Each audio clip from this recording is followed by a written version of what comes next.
So welcome and good afternoon, everybody. I'm really delighted today to introduce our wonderful speakers in our session called Collaboration in the Arts and Science. And I'm actually going to share screen for just a moment to do a proper welcome to acknowledgement of country. So my name is Michelle Maloney. I'm one of the co-founders and the national convener of the Australian Earth Laws Alliance. And today, in a minute, I'll introduce properly our wonderful guest speakers. With Nadine Schmoll, Miles Parsons, Andy Grodecki, and Tessie Liddell. But of course, what I'd like to do is take this opportunity to welcome you all to Earth Laws Month. Earth Laws Month is an initiative by the Australian Earth Laws Alliance, and we're delighted to share with you more than 33 events over this month. They're all online, and all but 3 or 4 of them are free. We're aiming to celebrate humanity's relationship with the living world, and we've got a beautiful mix of events across science, the arts, law, economics, Indigenous knowledge, ethics, and much more. But first, oh, my little screen is very unhappy. It just jumped out. What I'd like to do is acknowledge country. Let me do that here. Thank you, PowerPoint. I'd like to acknowledge that I live, work, and play on the traditional lands of the Yagara and Turrbal people here in North Brisbane. So I'd like to acknowledge the remarkable civilizational culture of the first peoples of this continent, acknowledge the elders who have cared for country since time immemorial, and the emerging leaders and next generations of First Nations peoples in Australia. As I always like to do, I'd also like to acknowledge the ongoing impacts and legacy of colonisation across this beautiful continent. I'm a descendant of the Irish folks who were brought unhappily, unwillingly to this continent as part of the Convict Project. And as a non-Indigenous person, I'm deeply in love with this continent and all of its peoples, plants and animals. And as we celebrate Earth Laws Month, it's very important to us inside AILA and our sister organisations, Future Dreaming and NINA, to always be trying to raise awareness around the important work we all need to do to care for country, to care for each other, and to acknowledge that it always was and always will be Aboriginal land.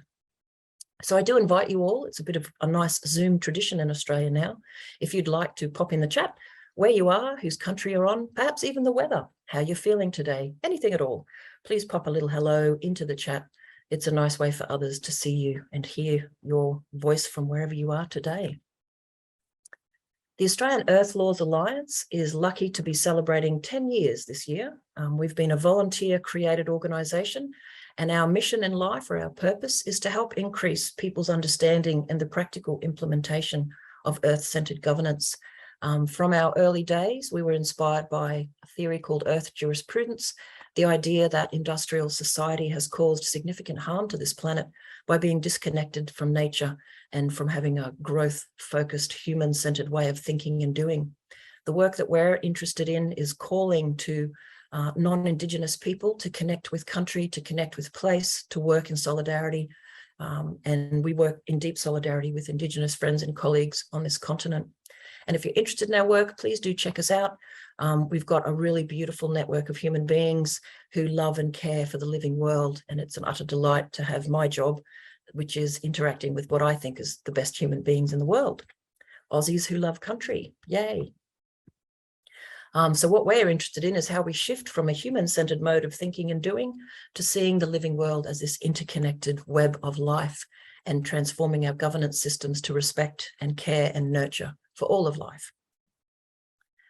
There's lots of events through Earth Laws Month. I think I only put this one there to remind me to mention that we're 10 years old. We've been volunteer created and led for 8.5 years of our 10 years, and we invite all of you to think about becoming members or even a monthly donor and a friend of AILA. I have to do this advertising for AILA. I do apologise, but it's about surviving and bringing the next generation with us. And a big plug this week, the big focus for Earth Laws Month is actually a lot of economics webinars throughout the week as well. So I just wanted to mention that. But now I'd like to introduce Nadine, Miles, Andy, and Tessie.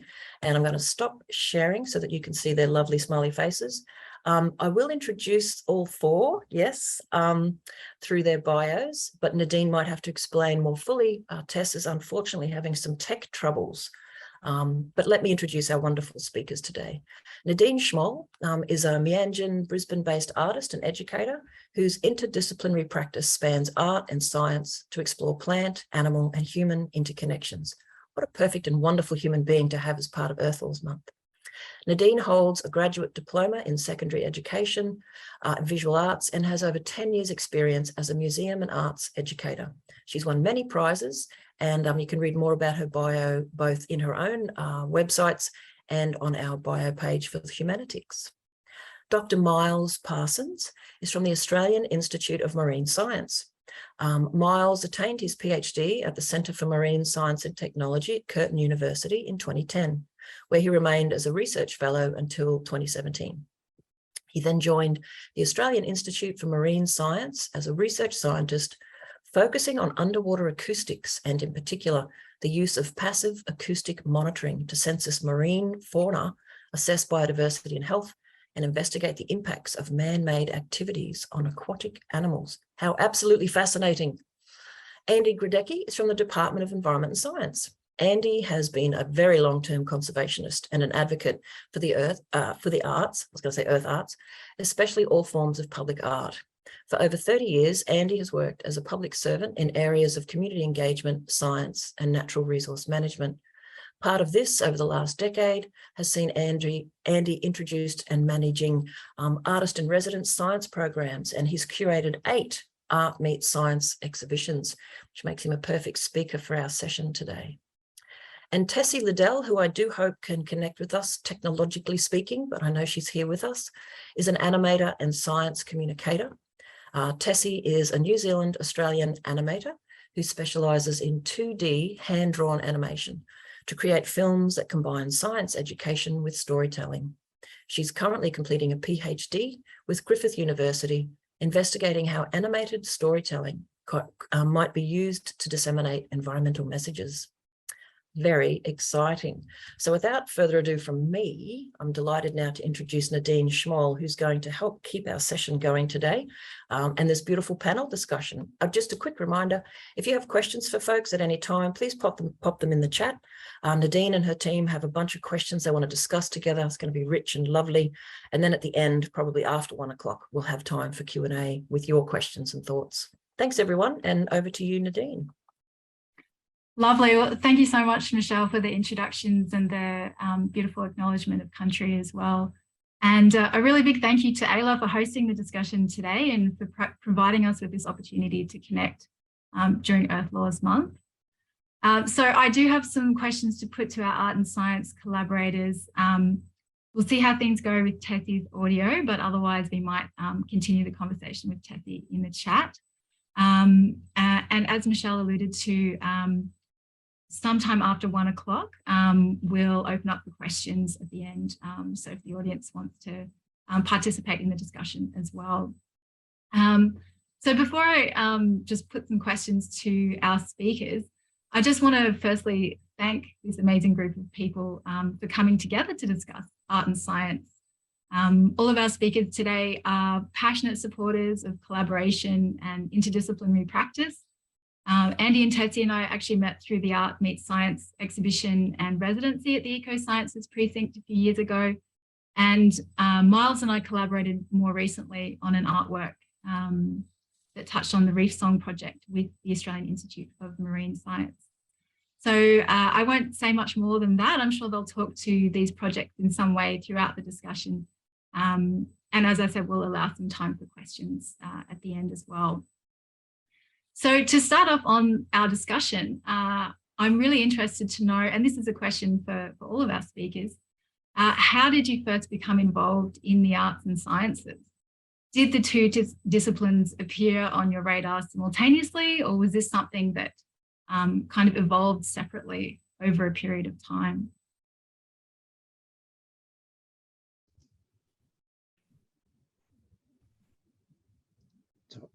Are we answering this in turn, or are we just having a general discussion? Or? If you'd like to go first, Miles, and put your views forward, and then I'm sure Andy and Tessie will probably have some words to say as well. Okay, well, I guess from my personal perspective, the arts, my main experience with that is through music.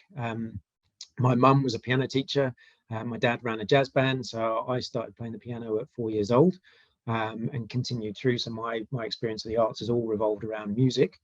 But at school, I guess I had my first girlfriend was heavily into artwork, and so I then moved into drawing and painting.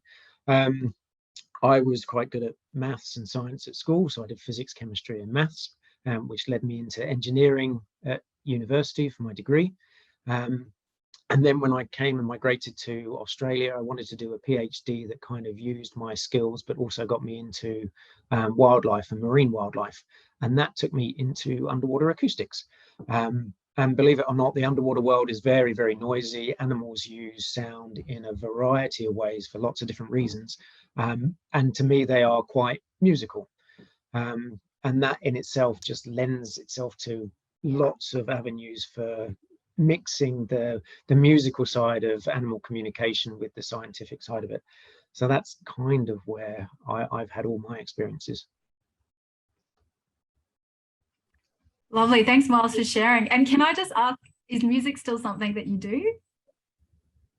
You still play music? Rather ironically, I lost all my hearing in this ear 4 years ago. So I now wear a cochlear implant, which has had quite a significant impact on my acoustics. So I don't really play music as much as I would like to. I'm still adapting to having that implant in. But yeah, when I eventually get used to it again, I will get back into playing. Yeah, and obviously music and sound is still a really important part of your life and the work that you do. Definitely.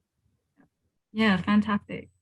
Andy, would you like to yeah, happy to become involved in arts and science?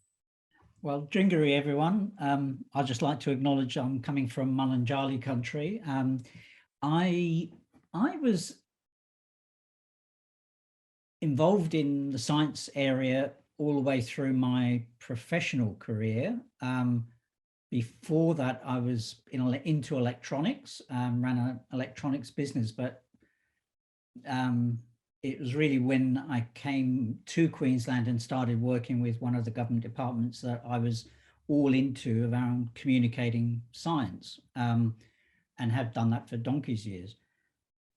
Separately, I was always interested in the arts and was good at art, but never dedicated time to be able to anyway move towards a professional sort of career in creating artwork, but have done bits and pieces along the way. And those interests moved along a separate sort of path until we came to the, that was a section of the department, whatever department I was in at the time, we moved into the Eco Sciences precinct and started thinking about, this is an amazing space. If any of you from Brisbane have ever gone into the foyer of the Eco Sciences precinct, it's an inspiring building, multi-award winning architecture. And we were looking for how can we, start to enliven this space, and had been aware of a number of different kinds of activities, art science activities, just from my interest in both of those areas for a year or two before, and basically put up the idea, why don't we look at bringing that together in an exhibition? And I think we just had well, I can't remember the timing, whether we had the first World Science Festival or there was talk about it. And that was where that sort of journey of thinking about the connection started. And so that's now been a good 10 years or so. And yeah, and I've just immersed myself much more into that space. And I'm now a bit over halfway through a PhD in creative industries, particularly looking at art science practice. Yeah, fantastic. I mean, the art and science residency that both Tessie and I did was, I think that had, I mean, for me personally, it had a really big impact on my practice. And it was sort of my first opportunity to engage directly with scientists. So I got a lot out of that experience. I felt like it was definitely a very, very valuable opportunity. I've followed all the artists that have been involved in the residencies over that, I think it was 4 or 5 actual residencies. I can't remember the number now. and some of them have just, like yourself, have just gone into that space deeper and richer and done amazing things. Yeah, so yeah, we might touch on some of those as we carry on talking. Yeah, great. Yes, they got sound. Can you hear me? Yes, we can hear you now. Fantastic.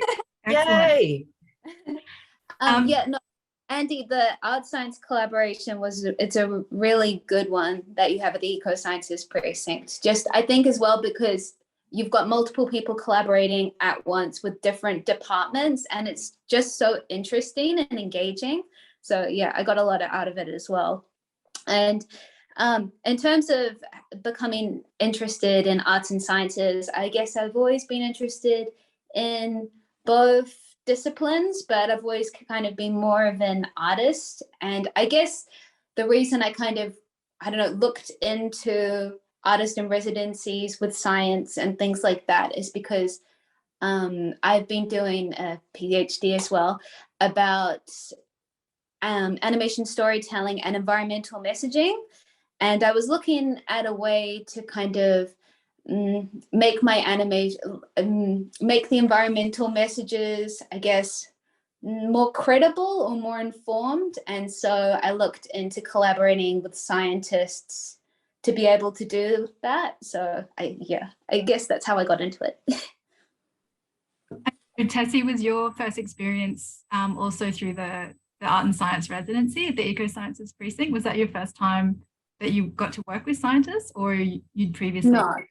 You'd had some. Actually, yeah, I think it was my professor who said, "Oh, you should do this." So that's how I came about it. But yeah, no, I had done one when I had first started my PhD. My supervisors were kind of encouraging me to go and pursue collaborations with scientists. So I sent timid emails to the environmental sciences department at the university. I was like, "Hi, would anyone be interested in collaborating on something?" So that's how it came about.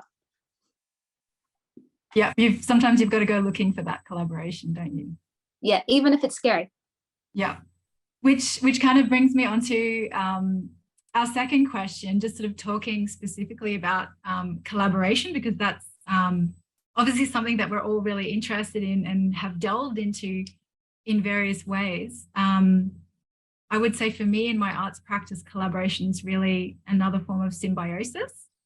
So if looking at the different types of symbiotic relationships in nature, mutualism perhaps being the most desirable, in which both parties benefit from the association, such as, the beautiful relationship that coral polyps have with their symbiotic algae. But then we also have commensalistic relationships in which one party benefits and then the other perhaps doesn't benefit, but is not harmed through that process either. So just putting the question out there to all three of you, what does collaboration mean? What does it mean for you? How does that kind of play out? I might just sort of kick off. So with the residencies, the experience was very varied. And the expectation, the organizational expectations were quite varied as well. So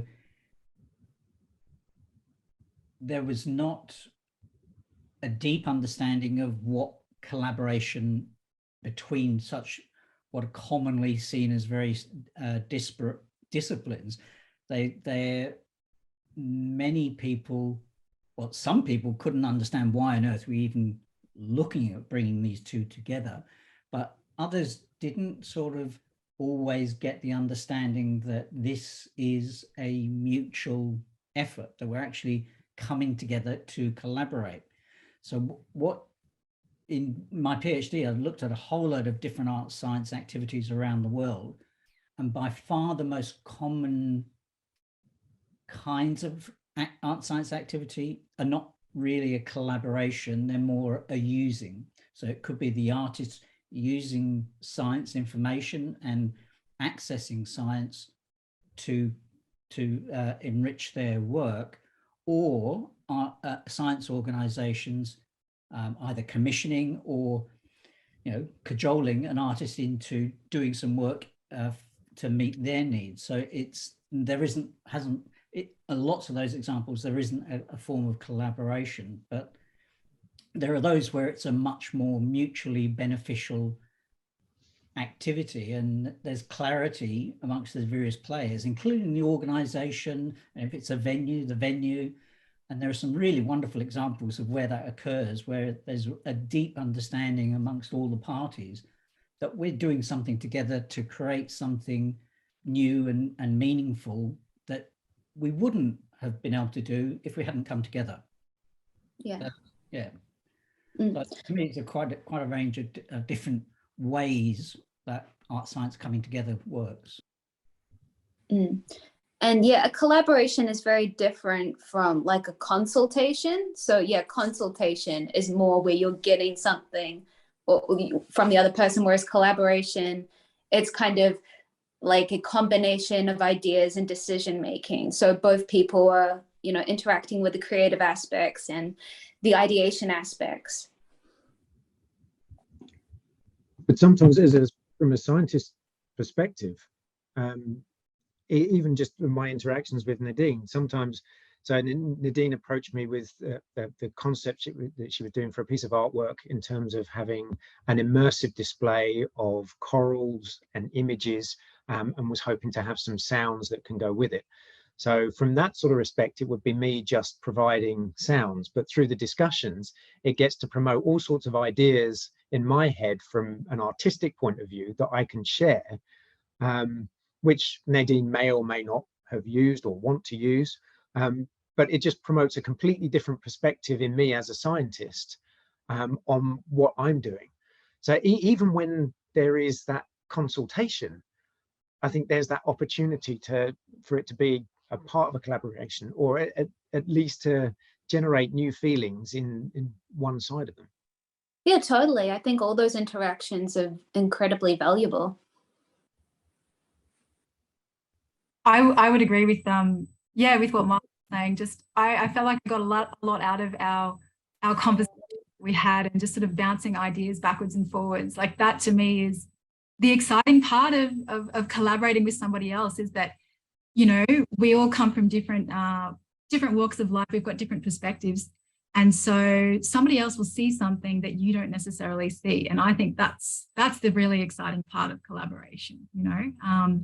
Because especially, as artists, we're often working in isolation. And I think that we are so much stronger if we can work together with other people to make really exciting things happen. And for me, sometimes having that different perspective just sparks other ideas on scientific research that could be done further along the line. Yeah, I think it might be interesting for Tessie to share a little bit about her collaboration that's continued since that first residency. Yeah, well, I think also as well that different scientists and different artists and different art practitioners, like who specialize in different mediums, are all going to have very different experiences as well, because there can be limits to how much input people can have on different projects. I guess because I'm an animator, I don't know, I think maybe I find it easier than maybe other artists to for people to kind of input their ideas and to action those ideas. But so for the artist in residency, I made in collaboration with Fiona, a social scientist, and Grant, who's a grazing land scientist. We made a film which was helping extension officers, I could be getting this wrong, understand rainfall percentiles. So it was about taking like a very complex issue about understanding statistics and using animated storytelling to make it engaging and show it in kind of like a real world sort of scenario. So yeah, it was probably like a very practical approach to an art science collaboration, but I really enjoyed it because I feel like all of us contributed ideas to the story and the script writing and the visuals. So yeah, that was just my experience. Miles, did you have something you wanted to add before I pass us on to the next question? Yeah, I guess so. Some of those different perspectives, some, as Tessie was just saying, sometimes the science doesn't necessarily lend itself to artistic works, but also some of the scientists themselves has a different way of thinking. To give an example, I work a lot with different animal sounds and how to categorize them and classify them. Now, the biologists and the ecologists who might have more of a sort of an artistic trend to them will classify some of these whale sounds as onomatopoeically. So they might say, this is a twoop, this is a moi, this is a roar. Whereas the physicists will turn around and say, well, this is a low frequency upsweep between 300 and 500 hertz, and this, that, and the other. So even within science, you have different perspectives, and it's brilliant to be able to add that combination and bring out different elements from different people. So it sounds like we've sort of touched a little bit on some of the benefits, I guess, to bringing artists and scientists together in these kinds of collaborations. But I thought it'd be good if we could maybe talk in a little bit more detail about what are some of those benefits to art and science collaborations that you might have experienced through your previous project that you've been working on.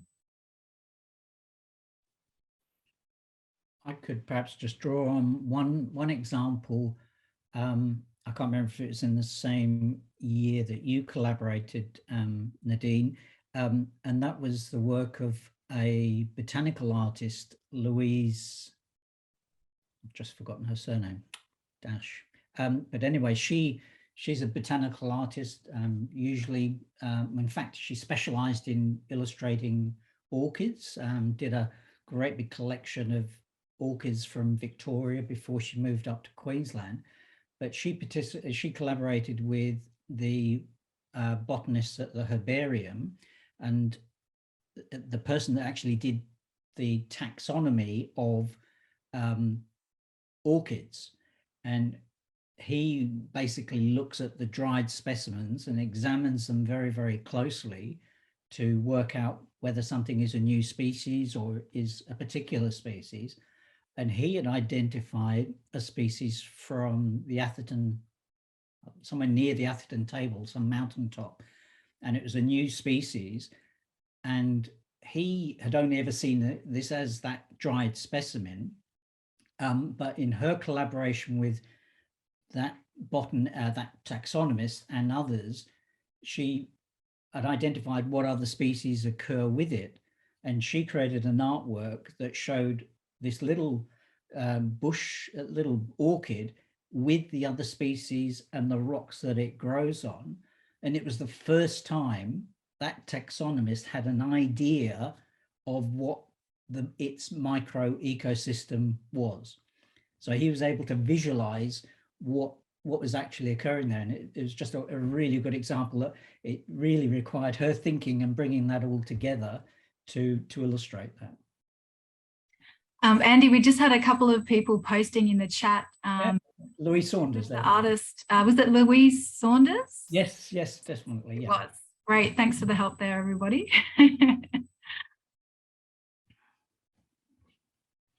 Miles or Tessie, did you want to speak to the benefits of art and science collaboration? Okay. Do you want to go first? Yeah. Yeah, you go first. Okay. Yeah, for us, a lot of it is conveying a message. So it becomes far more emotive when you involve some of these artistic dimensions rather than just perhaps giving stakeholders or the community your scientific results. Well, one of the examples that's going on now with underwater sound and looking at degradation of habitats, it's one thing to, let's say, give someone an image of a coral reef, whether it's a photo or a painting of a thriving coral reef compared to a degraded coral reef. But what we're doing at the moment is to add sound to that, and sound is a very emotive medium, and you can almost see people's faces change as they listen to that and the feelings that it brings up within them. So it is a wonderful way to be able to convey with emotions some of these findings that we've got. Yeah, collaborations are very good at facilitating communication of ideas and knowledge and emotions and that sort of thing as well. And there's benefits to the outputs of a collaboration, and then there's benefits to the collaborative relationship between people, where again, you know, you're sharing ideas and then learning from each other's process. So yeah, it's all round benefit. Yeah, one fun example, there's an artist in Austria who has created an artwork, and he wants this to be truly immersive. And this still takes me a while to get my head around what he actually wants people to do. But people are going to go into his gallery, look at the artwork that he's created, and to be truly immersive, to get the real feel for things, they then stick their head in a bucket of water and listen to the sounds that are produced by whales, which is very different.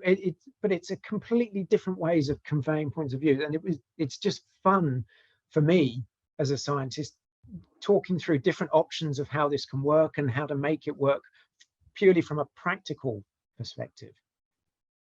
Miles, I think just hearing you make that description about the Austrian artist's artwork, it makes me smile. And I think as someone who works a lot with children and environmental education, I know that, you know, anything that we can do to create an experience that is more immersive, that is somehow hands-on or interactive or, you know, kinesthetic learning, it's always going to be more engaging for the people that are involved. And there's more of an emotional attachment associated with having that experience, so that the memory of that time will stay with that person for much longer than, you know, if it was just standard lecture in a classroom, for example.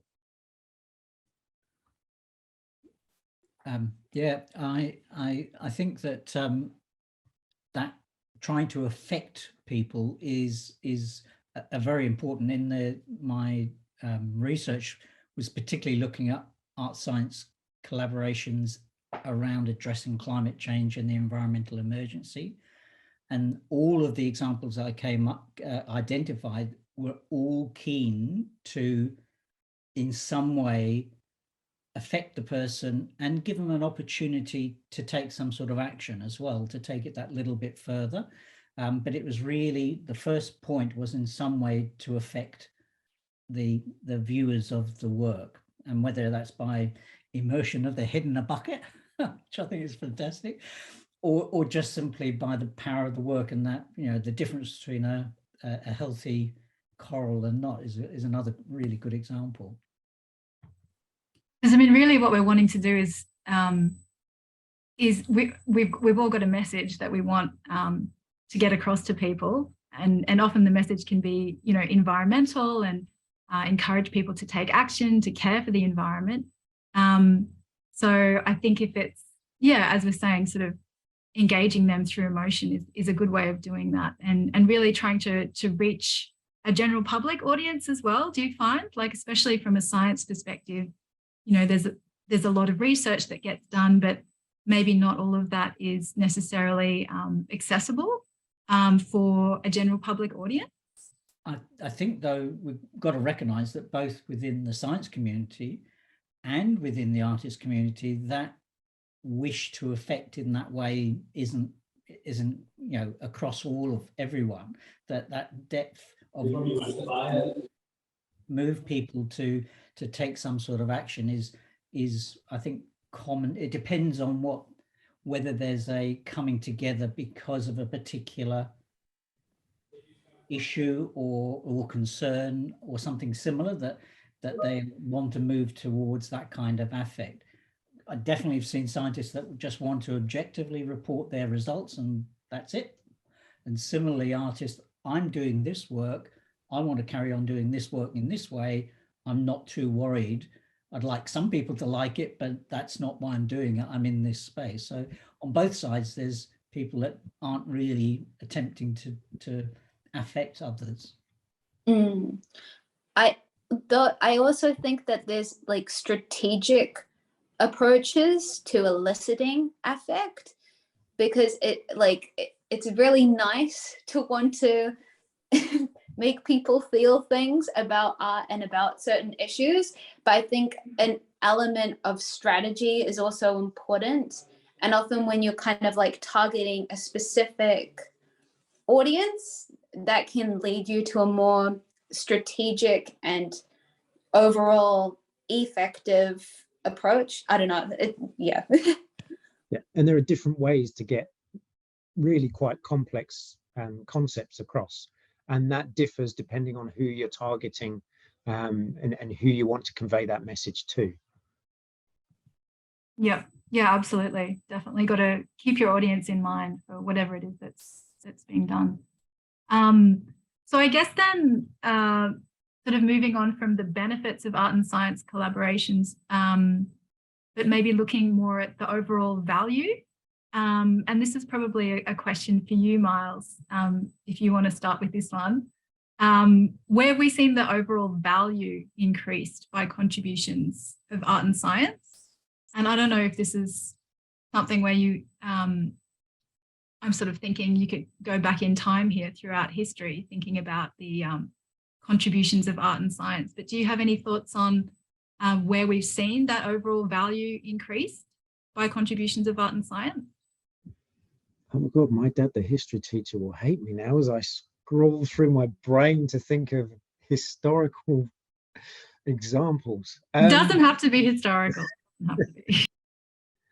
Oh, I mean, for us, there's value in all sorts of ways in this. Just the interaction that I've had with you has had massive personal value, because it has sparked these new ideas. It's had a couple of days where it's cheered me up personally. It's been a completely different perspective from what I've been doing. It's been a break from, I won't say the monotony of science because I really enjoy it, but it's been a break from what I've been doing that day. So there's that personal level where the value for me has been great. We've got lots of examples where we've had to engage stakeholders, and some of the work we do is in quite contentious areas. So you're talking about studies where the results affect fishermen and their industry. So being able to convey a concept of what anthropogenic activities, so what man-made activities, what impact that might have on someone's livelihood, being able to get them to understand what's going on from a scientific perspective, and using a collaboration between science and art to be able to enable that, has massive effect on them, not only from their understanding, but being able to convey what impacts they may or may not have on their livelihood from activities that are being conducted by, let's say, offshore resource organizations.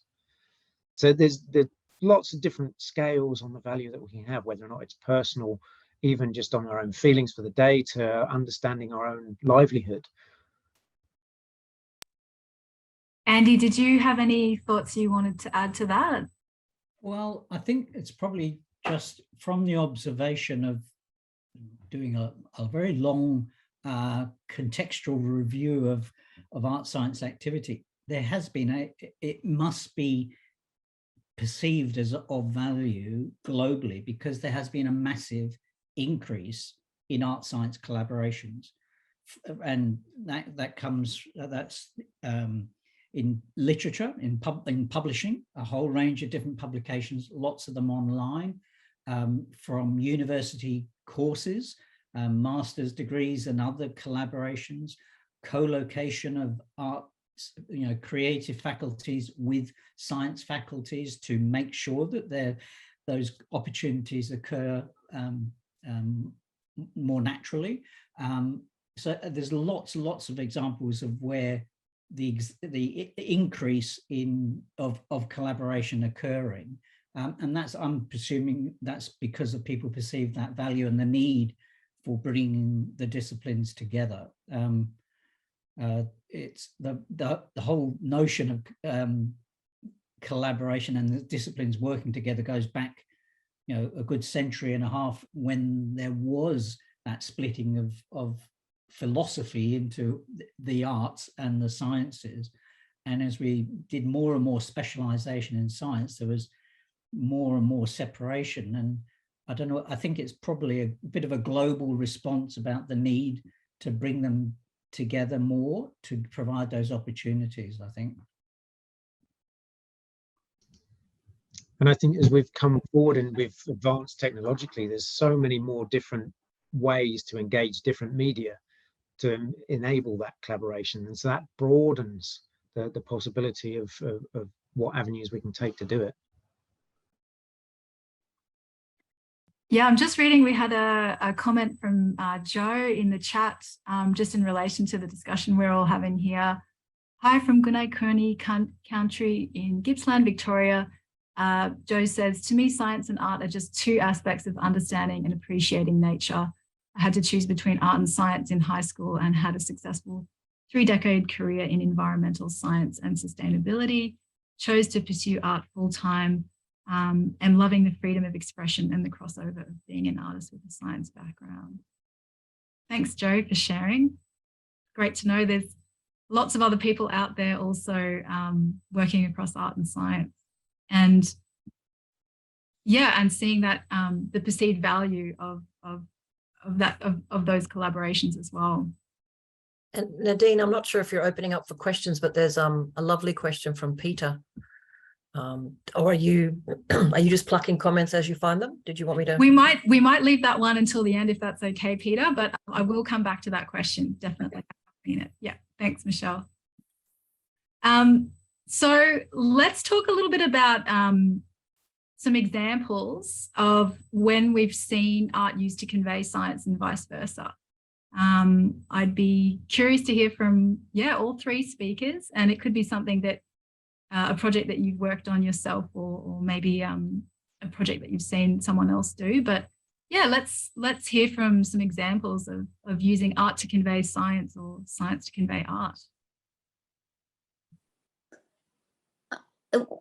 It depends how you define art, but I've thought that the double negative gravitational renderer, or the black hole generator, which was used on Interstellar, but it was made by the double negative film like visual effects studio.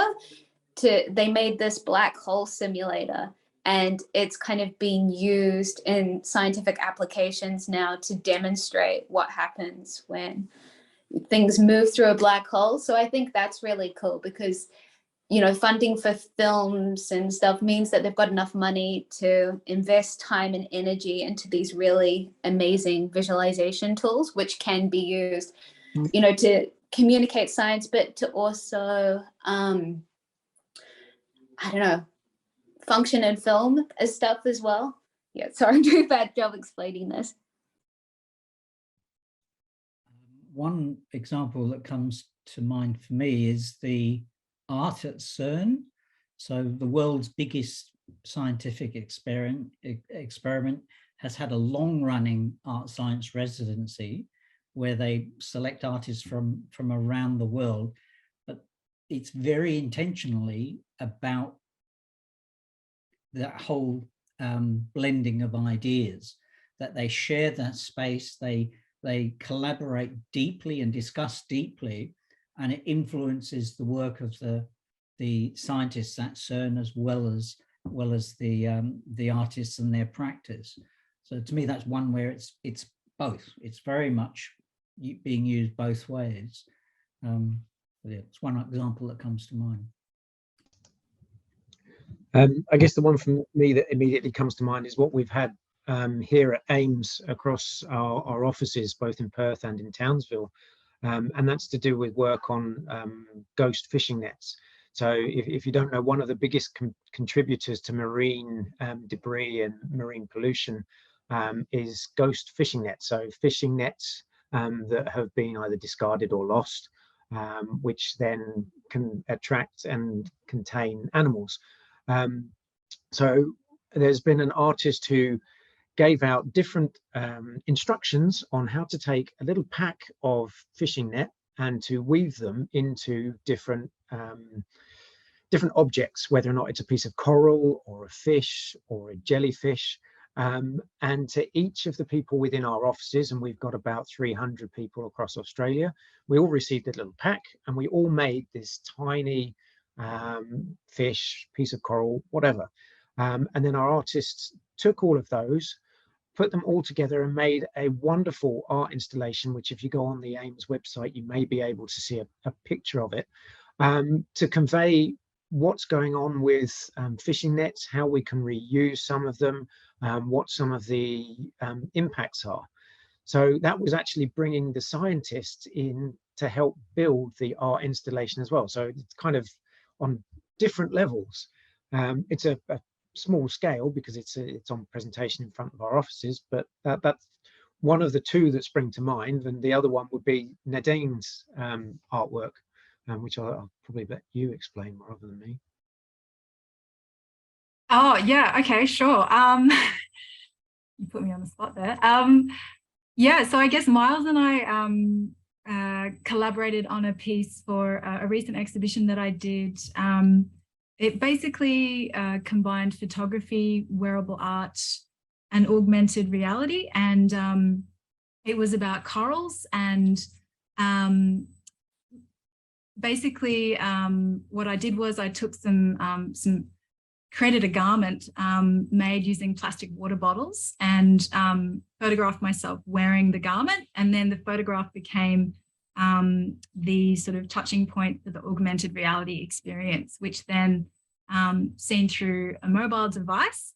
There was an animated GIF where the corals actually came to life, and there was a beautiful soundtrack from Miles with the sound of the coral reef, of a healthy coral reef. So it was, yeah, it was my first time actually using augmented reality, but I felt that incorporating sound into the artwork really took it to the next level and meant that it was much more immersive and engaging for the audience and for the viewer to be part of that experience.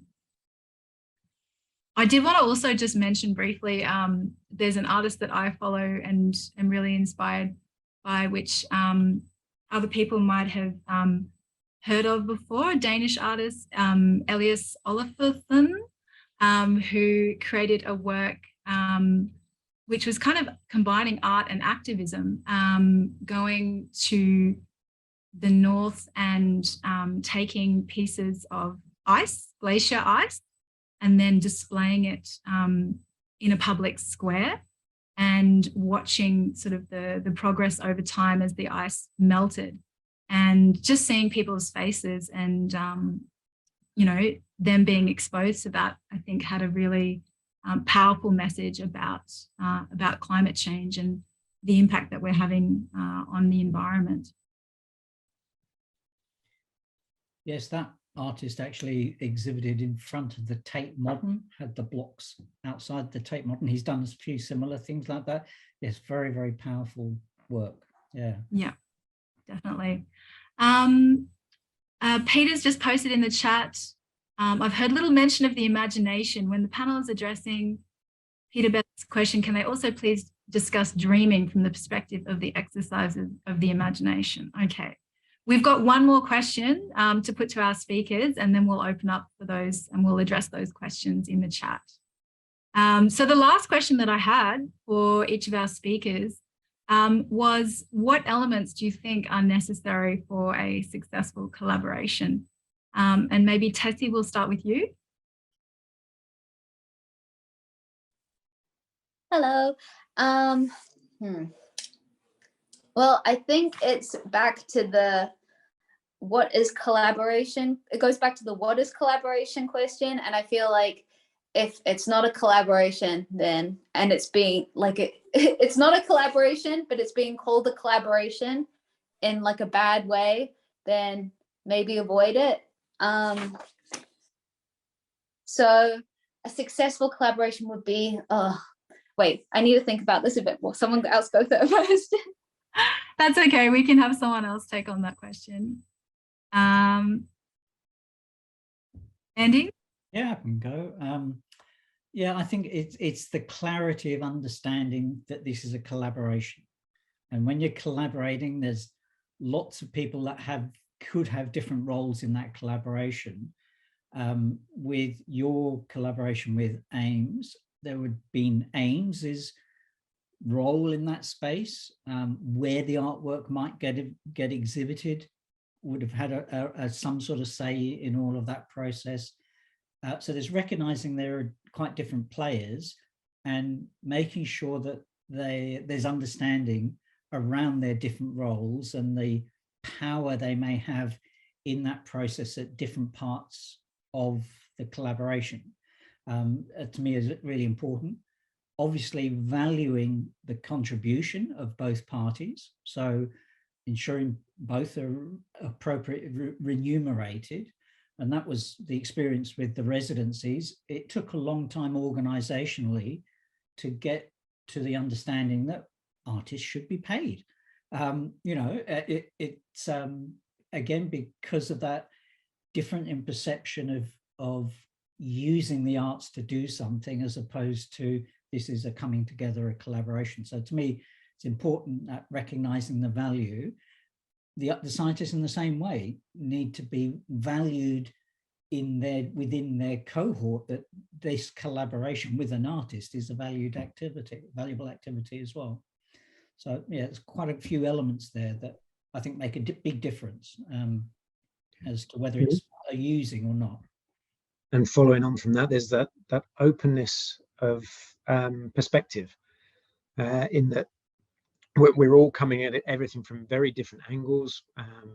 We have very different perspectives on what an idea is, how that may progress forward, and it's nice to be able to just come forward with an open mind and know that everyone is going to have a different point of view in which they may want to take the collaboration. And that comes back to defining the objectives and what roles people have. Yeah, absolutely. I think, value is really important, and openness, like you said, Miles, like, if you're open to different ideas and possibilities, then it really can broaden the scope of what you can achieve together. Tessie, did you have any thoughts on elements for a successful collaboration? Yeah, sorry, I was looking at the wrong notes. No, but if anything, I'd probably say balance, just making sure that everyone listens to each other, and yeah, everyone has the opportunity to contribute their ideas, even though that might not be what they specialize in. So it's kind of like, I don't know, if the artist has something maybe slightly technical, they should feel comfortable enough to say it. And at the same time, the scientist wants to say something, I don't know, towards the artistic aspect, they should feel comfortable saying it as well. So I think as long as everyone feels comfortable communicating and balancing ideas, I think that should probably lead to hopefully a successful collaboration. Yep, absolutely. And Joe's just added into the chat here. I think maybe this question or this comment, correct me if I'm wrong, Joe, does this refer back to the previous question about how science can add value? So Joe's talking here about ideas in science fiction, literature, and film, TV being the catalyst for science to pursue and bring into reality. For example, Star Trek communicators and tricorders, Jules Verne and space travel, the pursuit of the Jetsons' flying car, and Back to the Future's hoverboard. Imagination, creativity, and the ability to picture possibilities and bring them into being are common to science, technology, art, agriculture, and pretty much all human endeavor. Yeah, that's really interesting, especially mentioning science fiction, because we know that a lot of technological advancements have actually, we've seen them in sci-fi films first, and then many, many years later, they've become reality. So this idea of we need to dream it first, we need to have the imagination in order to make these things happen, which I think perhaps brings us back to that question that Peter posed in the chat, and I might put this to our speakers now. In your dreams, normal or lucid or daydreams, do you encounter artistic or scientific inspirations, or both? Are different parts of the neural networks at play or sleep? anyone from our speakers would like to address that question? I have no idea which parts of my neural networks are at play, but I forgot to mention that I've been involved in public art stuff for many years, helping run a public art group down in the Scenic Rim. But it's very common for me to go to sleep with a notion just sort of switches on as I start to go to sleep, but then I'll have a very very wakeful night with building this whole project in my head. And I'll often wake up in the night, get my iPad out and just write it all up, because it just suddenly burst forth as I was going off to sleep, and it just builds up. Yeah. You'd be surprised how many scientists have a notepad next to their bed.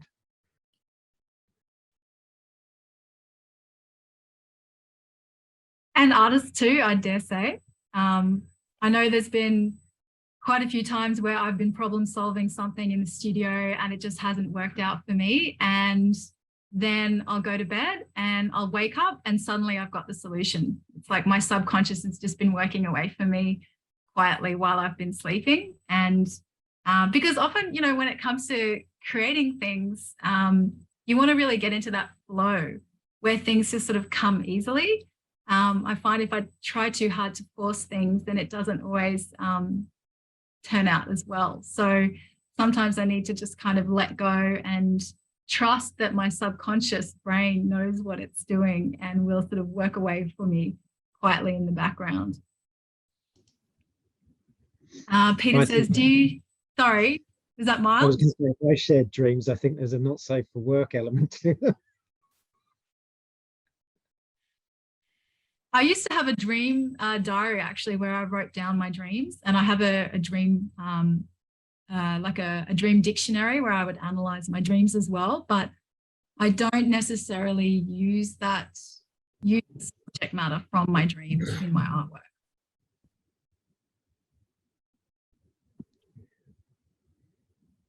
I think there are also some very odd combinations that can come out of it. I had a recurring dream when I was killing mum and dad as zombies. I won't go into too many details there, but part of that then actually sparked off an idea for a science experiment, which I then start to put down on paper. So there's all sorts of weird combinations that can go on.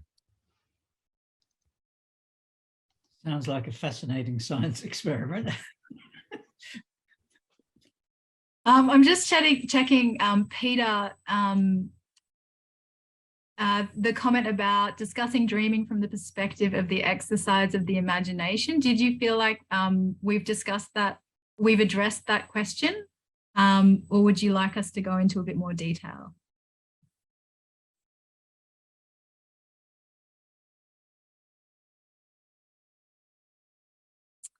Okay, we've got a couple more questions popping up. Yeah, I've got one that someone may have accidentally sent me privately, and I don't really want to, it's a bit more of a rational brain question. So if you want to continue on your dreams, do so.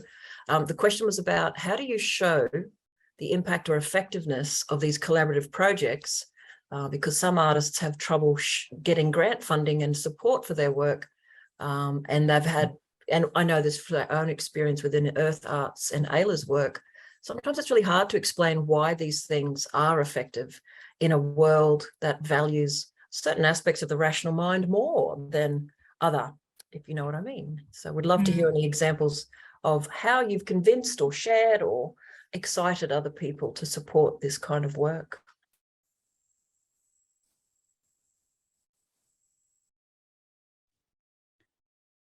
Tessie, do you want to speak to that?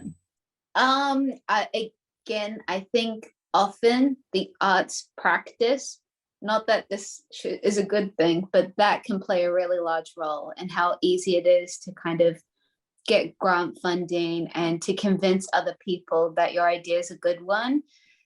With animation, I think because there's like a utility often to animation where if it's used in like a very, it can be deployed in a very didactic way. So I think like in some instances, some arts which might be more explicit. It might be easier to sell your concept because it's easier for people to understand. And perhaps with some arts practices, it's a bit more difficult. It's not a very helpful thing to say, but like maybe an unfortunate reality.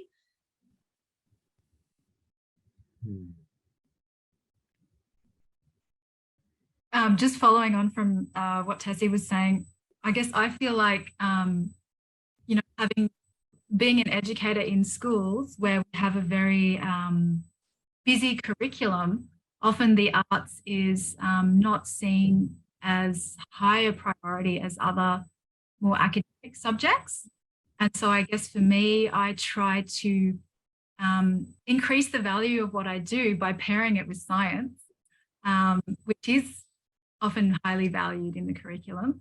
And, you know, in Queensland now, we're starting to hear more talk about STEAM rather than STEM, so science, technology, engineering, art, and mathematics. So for me, combining art and science together is a way for me to, I guess, yeah, add value to what I'm doing as an artist. Yeah, I guess part of the development of the collaboration should include that clarity around what you want to get out of it and what measures, if any way, whether they're qualitative or quantitative, of what the outcomes of the collaboration might be. So it's having that upfront clarity, I think, makes a difference. And with the residencies, it was very much the feedback, both from the artists and the scientists, that helped demonstrate it, but it was also when the work was shown in exhibition was what the response was from the viewers, the visitors to the exhibition. I know Donna Davis, who's also participated in the residencies, now doing quite an amazing set of residencies since her early ones. She builds into any exhibition that evaluation part, whether it's making sure she gets feedback from people that visit a gallery or whatever. So it's trying to build that in, but it's clarity right from the start between the various players as to what marks value.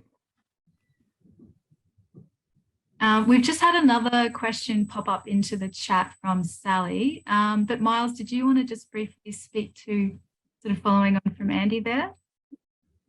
Yeah, maybe on a different scale, there are ways that you can monitor online impact. So let's say if you had a scientific paper that comes out and it gets mentioned with a link to it, there's something called an altmetric score where you can actually understand the potential reach that has had to different viewers online. So if there's an artistic component to whatever work you're doing, and you have what they call digital object identifiers, so if you have something that is linked to it, you can monitor if that is picked up by media, how many people that potentially can reach. Someone said in the chat there that they were talking about writing songs when they wake up, and that immediately makes me think, I think is Hey Jude. Hey Jude was completely in, oh man, his name escapes me now. Beatles, left-handed, plays guitar, Wings. I can't remember his name now. But Hey Jude came to him completely from start to finish. Paul McCartney, yeah, thank you. It came to him from start to finish in a dream. So yeah, there's that aspect to it as well. I should say you've got a gentleman named Howard Tankey with his hand up who wants to speak. Michelle, are you able to facilitate that for us? I'm not quite sure how to do that. All we have to do is say, Howard, please speak. Yeah. Okay. Oh, okay. I wanted to take up on your comment, Nadine, about how art plays, or the role art plays in the curriculum. Up until now, we spend a lot of time. When I say we, the rest of us, the vast majority spend a lot of time responding to scientists and artists because they're the ones that produce the excellent material. And my thinking is that we should be, rather than celebrating the excellence always, we should be celebrating mediocrity. And what I mean by that is that I would like more people to get involved in the arts, because to me the arts are central to finding out who you are. And that's one of our major roles in life, I think, is to actually discover who we are. And so the reason I'm saying that is that I belong to one of the ones who produce mediocrity, but it's been incredibly important to me. I was a research chemist with ICI for the first 12 years of my work. But for the last 40 or 50 years, I've also painted, and very poorly, but I've found that it is impossible to stand in front of an easel and not have a new idea. And I'll just give you one example. I saw a lot of science images, especially from under a microscope. And I saw an image of a pin, and then it was magnified to a point where you could see that there was a yellow smear on the pin, and then it was magnified to a point where you could see that that smear was actually made up of particles, and then it was magnified to a point where you could see that those particles were actually rod-shaped bacteria. And just painting that, the three of those images together, after painting it, I thought to myself, bloody hell, how the same thing looks incredibly different depending on how close you are standing to it. And Howard, we've got a number of other questions. Yeah, I was going to say but that moment was quite dramatic for me, because I then looked at everything. I was involved in a road campaign, and I could see people were arguing on transport around that congestion at that crossroad, ignoring the fact that you've got to look at the whole city transport. So just that one idea has had a huge impact on me. So, I think a lot more people should be getting involved in this process of, working out. Thanks, Howard. I think the question's a really good one. The question really to the group is, how do we encourage more people involved in the arts, and rather than aim for excellence, aim for participation and perhaps enjoyment. Thanks, Howard. Did the group want to answer that or give their thoughts? I'd actually like to respond to both Michelle's and Sally's comments around art science and the unexpected and the unplanned. I don't know if it's because you're collaborators. You're very unruly to chair, because I was meant to be helping with questions. I've helped Howard articulate his question, but you want to move on to another question in the comments that we haven't got to yet. So I might leave it to you. You guys answer whatever you wish, whatever takes your moment. But Howard raised an interesting thought. Do you have any responses to that before we go on to responding to Sally and others? I'm trying to remember the question now. I think there's different ways of looking at that. One of the options is to be able to engage citizen scientists, from my perspective, a lot more. There's a project going on in the UK run by Sophie Nedelic, where she has got involved with a group of what they call wild swimmers. So they just like to go out and swim in the river. They enjoy themselves, they go swimming, but hadn't really had an understanding of what's going on around them. Sophie has provided them with hydrophones, so that's an underwater microphone. They can go out, they can take recordings of the area that they swim in, and she is collating them, and with them producing a little piece of music that they can then listen to.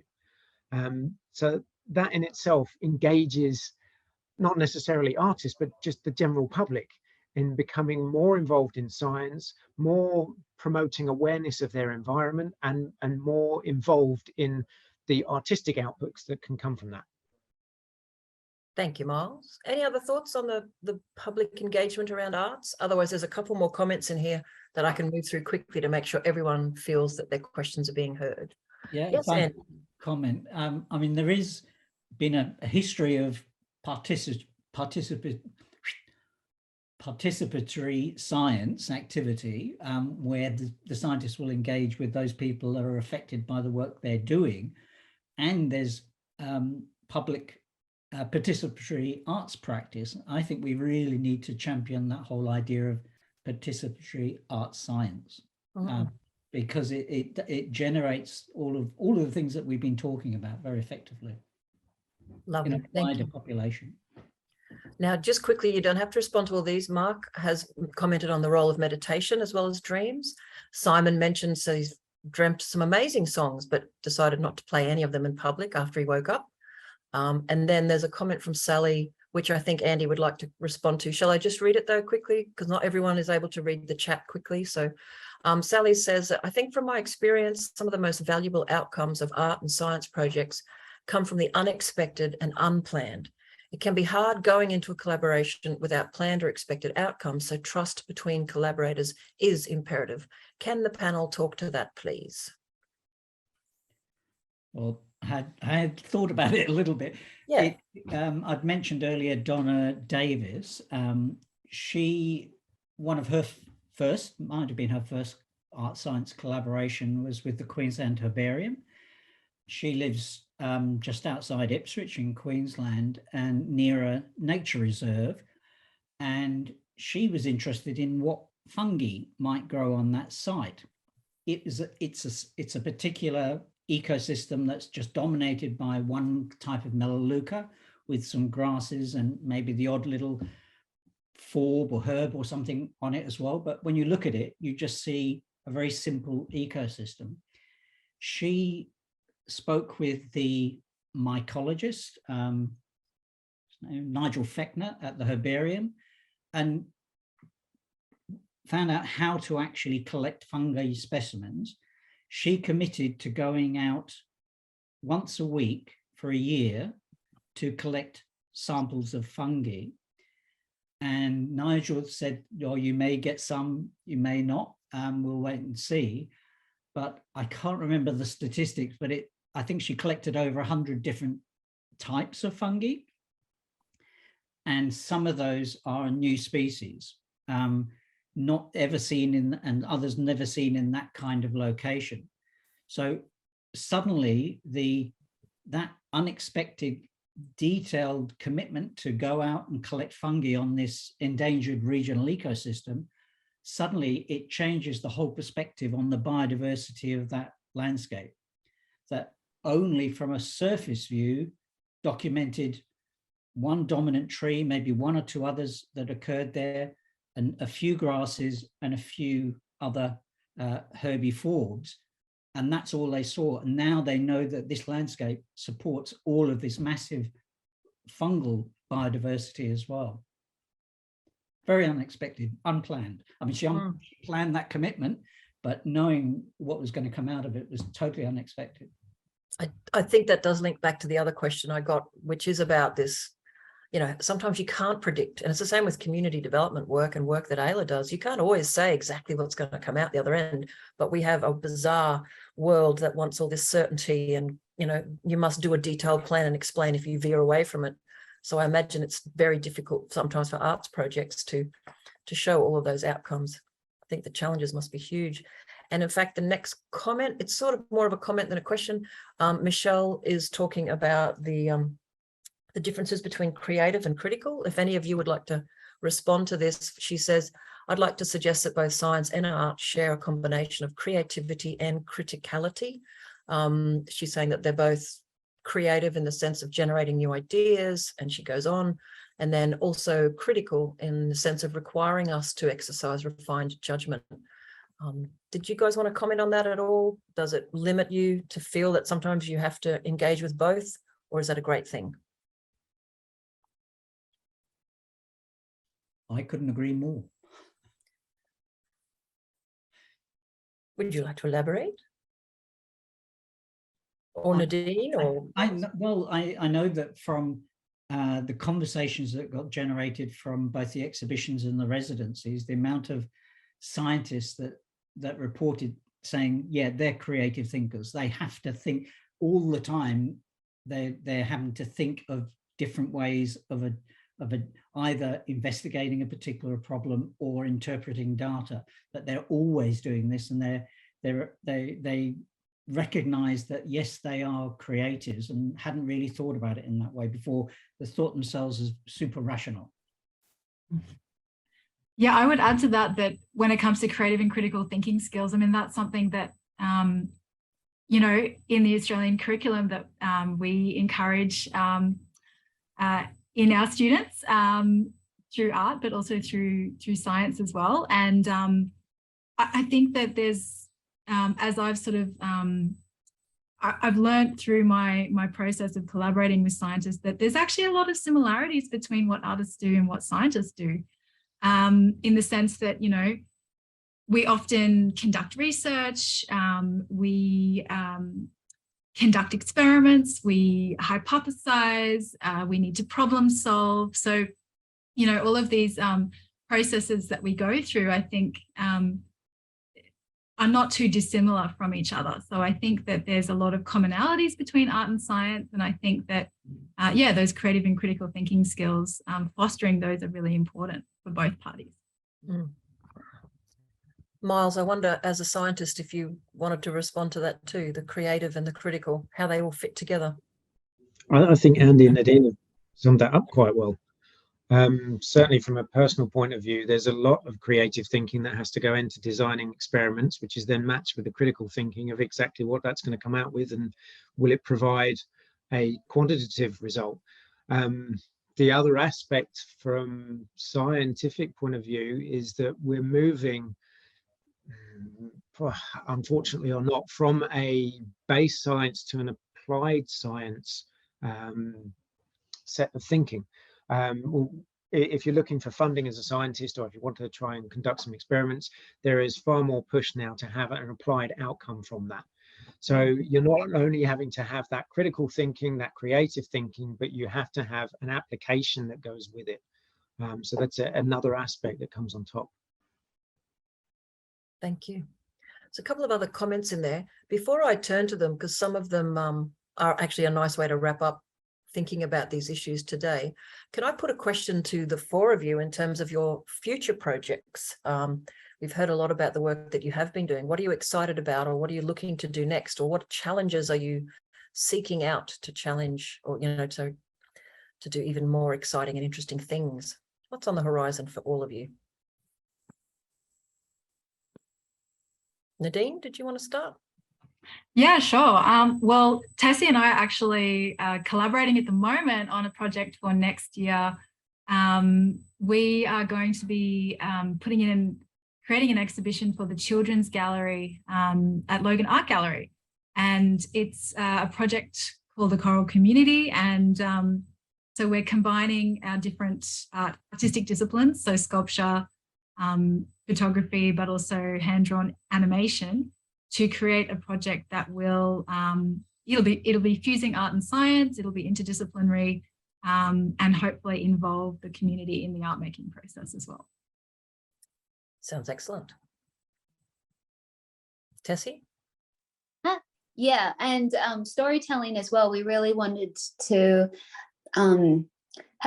we wanted the exhibition to have an educational aspect, but to make it accessible to young children. So we were thinking about how could you tell a story about this underwater phenomena using, so how could we tell a story about these characters in a way which didn't anthropomorphize them or make it gimmicky, but made it engaging and accessible. Sounds wonderful. I have to say, one of the artists who inspires me is Aviva Reed, with her science communication, but also the many, many books she's been creating beautifully about, you know, the story of fossils and the story of microbes in the ocean. So if you haven't come across Aviva Reed, I'm sure you have, but I really find her stuff very beautiful. There's actually a question here I might spin to, and then we'll come back to some of the comments as a wrap up.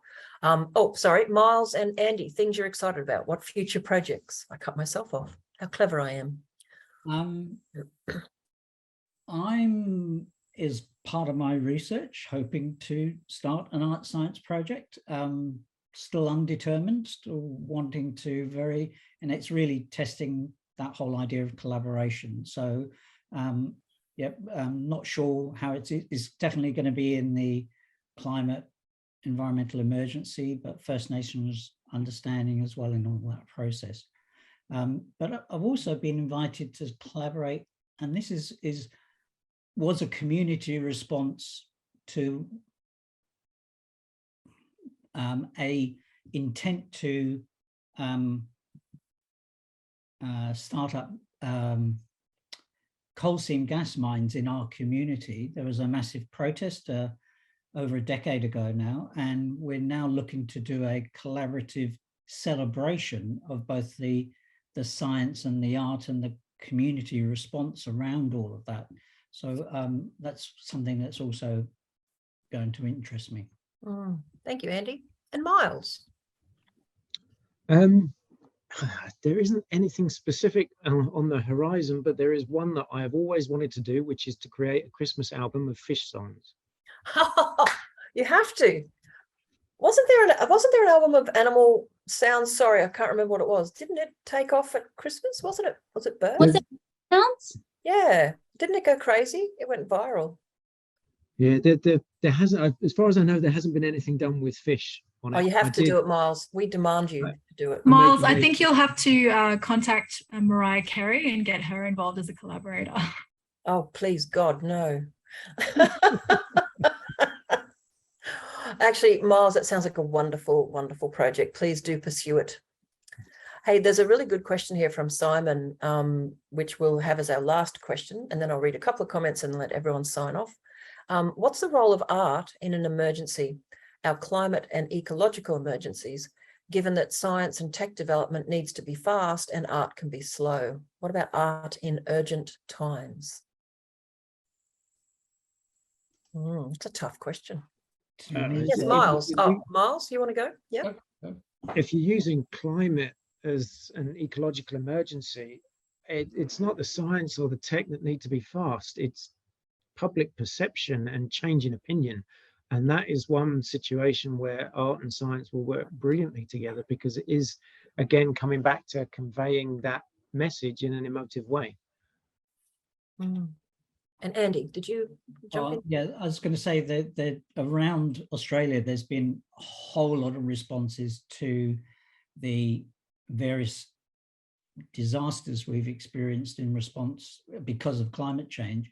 There's a particular group called the Creative Recovery Network that are really particularly working in communities to help around well-being for those communities and what creative responses can be done. I know down in my neck of the woods, the Beachmont community, there was a whole lot, a range of art projects that got triggered there in response to the Binnaburra fires and things like that. So there is in that space, but they, as part of that is the messaging around the fact that this is climate change we're living through now, and we need to act now. So it's a combination of both the well-being for that community and the ability to bring people together around public art practice, but also staying on message as to why.